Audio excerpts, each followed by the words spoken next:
This is an enormous night for Daily Wire, not least because it's the first time we've premiered a film in this theater that didn't star Tyler Fisher.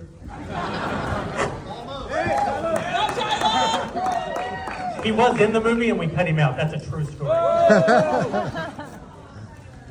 But also because Am I Racist is the first theatrical release in the history of Daily Wire Plus. Over 1,500 theaters nationwide will carry this film on Friday.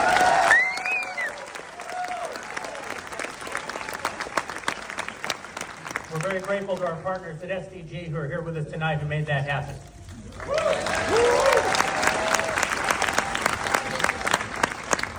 Am I Racist, of course, brings back together America's favorite filmmaking duo, the comedy stylings of Matt Walsh and director Justin Folk.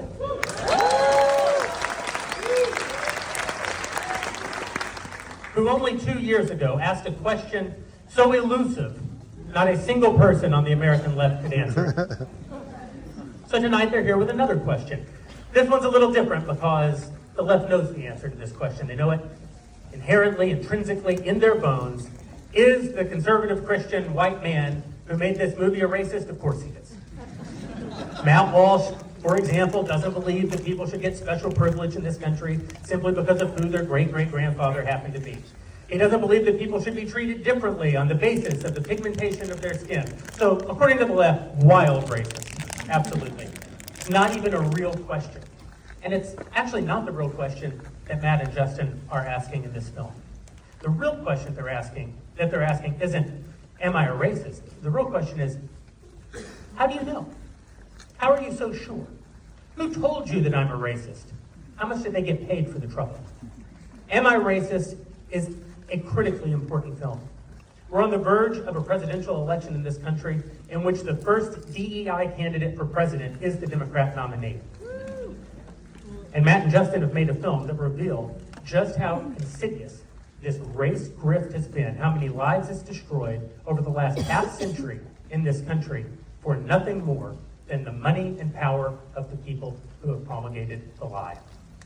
And of course, because Matt made the movie, it's hilarious. So everything I just said is really subtext. Matt is one of one. He's the only person in the country who could have made this film, not least of all because he's a stone-cold sociopath. No human emotion. No other human being could sit in the rooms that Matt sits, could sit through the awkward situations to which he subjects himself, never crack a smile, not a single bead of sweat. If you yawn right in the man's face, he will not yawn back. I've asked Dr. Jordan Peterson to do something about this, but not until after the movie premieres, and hopefully we have a great box office. It's vitally important that we tell people about this movie, one, because it's hilarious and you're going to love it. It's truly making good on the Daily Wire's vision of not just criticizing culture, but creating culture. This is not a documentary. It's more than a documentary. It's an undercover comedy. Matt is using techniques that were created by the left a generation ago, back when they were funny, back when they were the ones who were out of power. People like Sacha Baron Cohen and Jon Stewart and Stephen Colbert, and Matt Walsh uniquely has turned the tables on them and is using their own techniques to do to them what they've done to conservatives for my entire life, which is make fools of them. And they deserve it.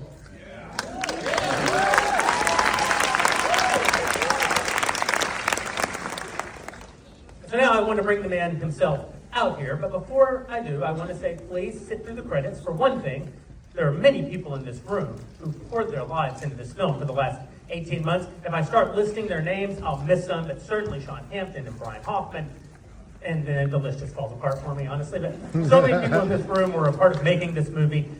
But that's not the only reason. We do a little something post-credit.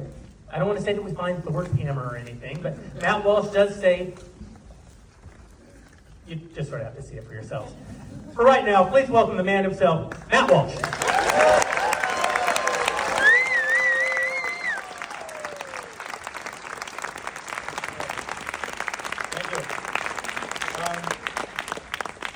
I've been introduced by someone who called me a racist sociopath, so I must be speaking at Harvard or something. I'm not gonna, I just want to speak for a minute. You're about to watch my 50-foot face for an hour and 41 minutes, and I'm gonna watch you watching my face, so it's gonna get awkward.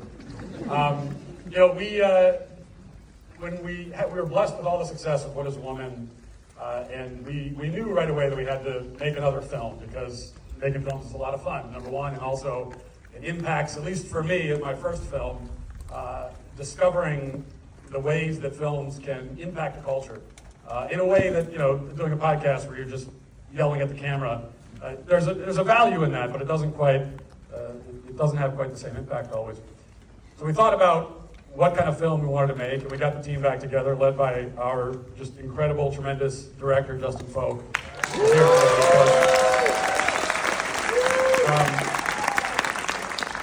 And we thought about, what do we want to do? And of course, the idea was bandied about of maybe doing a sequel. We could do What is a Woman Reloaded? Or What is a Woman Again? Or a remake. We could do the reverse of a live action remake where we do an animated remake. We thought about that, but we realized that's probably not the right approach. We don't want to repeat ourselves. And after we tackled gender and gender ideology, the gender craze, there's one other huge area of kind of cultural controversy, and that of course is race.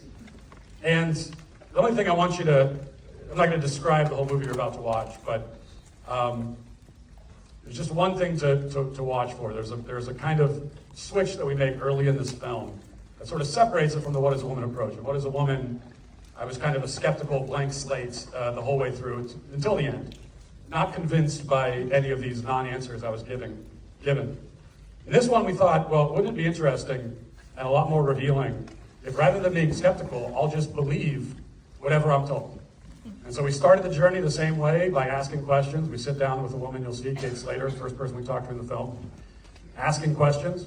Only difference is that this time, all right, I'll believe whatever you tell me. And I'm going to let you take me on this journey.